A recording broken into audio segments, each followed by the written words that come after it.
नमस्ते दोस्तों, क्या कभी आपने महसूस किया है कि कोई जगह, कोई चेहरा या कोई घटना आपको जानी पहचानी लगती है, जबकि आप वहां पहली बार गए हों? क्या कभी ऐसा लगा है कि आपकी कुछ आदतें, डर या रुचियां किसी खास वजह के बिना आपके साथ हैं? तो दोस्तों, आज हम बात करने वाले हैं पिछले जन्म की वो 10 निशानियां जो इस जन्म में भी आपके साथ हैं। अगर आप भी इन रहस्यों को जानना चाहते हैं, तो इस वीडियो को पूरा देखें। यह सिर्फ एक कहानी नहीं, बल्कि आपके जीवन के कुछ अनसुलझे सवालों के जवाब भी हो सकते हैं। और हाँ, अगर आप नए हैं तो चैनल को सब्सक्राइब करना न भूलें, बेल आइकन दबाएं ताकि आपको हर वीडियो की नोटिफिकेशन मिले। क्या आपका अंतर्ज्ञान बहुत तेज है? क्या आपको अक्सर आने वाली घटनाओं का पूर्वाभास हो जाता है?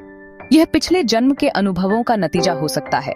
आपकी आत्मा ने पिछले जन्मों में जो ज्ञान और समझ हासिल की है, वह इस जन्म में आपके गट फीलिंग के रूप में प्रकट होती है।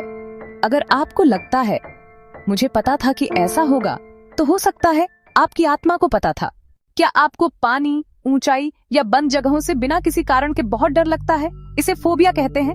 लेकिन कई बार ये डर पिछले जन्म की किसी दर्दनाक घटना से जुड़े होते हैं, जैसे पानी में डूबना, ऊंचाई से गिरना या जंगल में फंस जाना। आपकी आत्मा उस दर्द को याद रखती है और इस जन्म में आपको सावधान रखती है। क्या आप किसी अनजान देश या ऐतिहासिक जगह पर जाते ही महसूस करते हैं, मैं यहाँ पहले भी आया हूँ? ये बताता है कि शायद आप उस जगह पर पिछले जन्म में रह चुके हैं। कई लोगों को मिस्र, तिब्बत या भारत के प्राचीन मंदिरों में जाकर एक अजीब सा जुड़ाव महसूस होता है, जैसे वो उनका घर हो। कुछ ज्योतिषियों और शोधकर्ताओं का मानना है शरीर पर मौजूद जन्म के निशान या तिल पिछले जन्म में लगी चोटों के निशान हो सकते हैं। डॉ इयान स्टीवनसन जैसे शोधकर्ताओं ने कई मामलों में पाया कि बच्चों के जन्म चिन्ह पिछले जन्म में मृत्यु के स्थान से मिलते जुलते थे। अगर आपके शरीर पर कोई अजीब निशान है, शायद वो किसी पुरानी कहानी का हिस्सा है। अगर आपको बार बार एक ही तरह का सपना आता है, तो यह आपकी अवचेतन मन की याददाश्त हो सकती है। ये सपने पिछले जन्म की घटनाओं, लोगों या स्थानों से जुड़े हो सकते हैं। कभी कभी आत्मा इन सपनों के जरिए आपको संदेश देना चाहती है। याद करो, तुमने वहां क्या छोड़ा था। क्या आपको किसी विशेष संस्कृति, भाषा या ऐतिहासिक काल से बहुत लगाव है? जैसे आप जापानी संस्कृति के प्रति आकर्षित हैं, लेकिन कभी जापान नहीं गए, या आपको मध्यकालीन यूरोप की कहानियां पढ़कर दिल धड़क उठता है। हो सकता है आप उस संस्कृति में पिछले जन्म में जी चुके हों और आपकी आत्मा उस घर को याद कर रही है। क्या आप दूसरों के दर्द को गहराई से महसूस कर पाते हैं? क्या आप एक हाईली सेंसिटिव पर्सन हैं? यह दर्शाता है कि आपकी आत्मा बहुत पुराने अनुभवों से गुजरी है और उसने दूसरों के दर्द को महसूस करना सीखा है। आप एम्पैथ हैं और यह आपकी आत्मा की पुरानी यात्रा का उपहार है। क्या आपके जीवन में एक ही तरह की समस्या बार बार आती है, जैसे रिश्तों में धोखा, आर्थिक संकट या अकेलापन? यह आपके पिछले जन्म के कर्मों का हिसाब हो सकता है।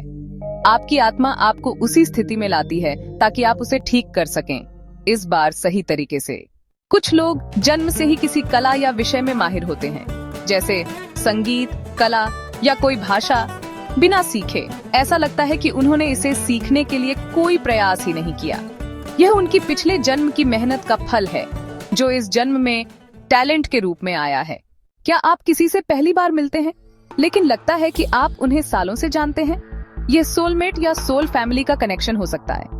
आपकी आत्माएं पिछले जन्म में भी एक साथ थीं, शायद प्रेमी, भाई बहन या युद्ध साथी। इस जन्म में फिर मिले हैं, कुछ अधूरा पूरा करने के लिए। तो दोस्तों, ये थीं वो 10 निशानियां जो इशारा करती हैं कि आपकी आत्मा एक लंबी यात्रा से गुजरी है। ये सिर्फ कहानियां नहीं हैं, बल्कि आपके जीवन को समझने की एक नई राह हो सकती है। अब आपकी बारी है। क्या आपने भी अपने जीवन में इनमें से कोई निशानी महसूस की है? कमेंट्स में जरूर बताएं, हम पढ़कर बहुत खुश होंगे। अगर आपको यह वीडियो पसंद आया, लाइक करें, शेयर करें और चैनल को सब्सक्राइब करें। ऐसे ही रहस्यमय, आध्यात्मिक और मन को छू लेने वाले वीडियो के लिए हम यहीं हैं। मिलते हैं अगले वीडियो में। तब तक के लिए अपना ख्याल रखें। नमस्ते।